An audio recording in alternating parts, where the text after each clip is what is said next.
Like, oh my God. Did you see her eyeliner? Ugh, it was so ugly. And let's not even talk about her outfit. Did you guys see his shoes? They weren't even Nike. These phrases, amongst many others, are traveling around our schools like a wildfire, spreading from tree to tree. What sparked this sudden hate? This desire to put each other down? I know it has nothing to do with our presidential candidates because all of them are so nice. But perhaps it isn't entirely their fault. It's also the media's for portraying people with glasses and braces as nerds, Muslims as terrorists, and people of color as the people of the ghetto. Nevertheless, this hate is an epidemic. Close your windows, lock your doors, stay inside, because if you don't, you will be contaminated. To Donald Trump, I say build your wall because our worst enemy is not ISIS or the innocent refugees, but ourselves. And in order to stop the hate out there, we must first stop the hate in here. They say, if you want to kill a tree, do not chop off its trunk, but pull out its roots, because the roots are where it starts. My dear and beloved high schoolers, we are the final Jedis. Those before us have failed. It is now up to us to stop the hate. But in order to stop the hate, we must first educate. Based on a series of observations and personal interactions, I've come up with 3 simple steps to combat hate and build better relationships.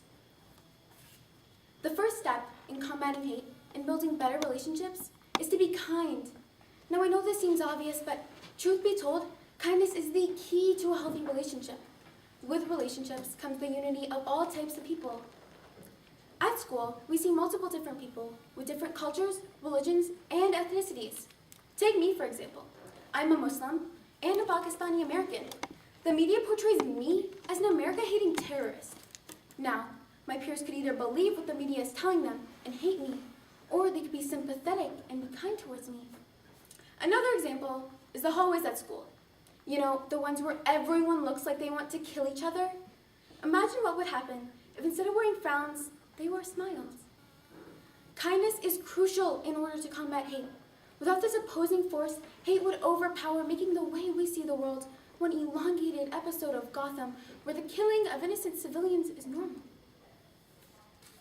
The second step in fighting hate and constructing exceptional relationships is to have an open mind, meaning being open to new ideas. In order to have an open mind, one must not be quick to judge, but rather open to learning. Think of it this way. Say you absolutely loathe math, but you have to pay attention in order to do well on an upcoming test. So, all complaints aside, you pay attention and do well on your test. After taking your test, do you think you would hate math as much? No, in fact, after taking your test, you would be more energetic than ever to learn.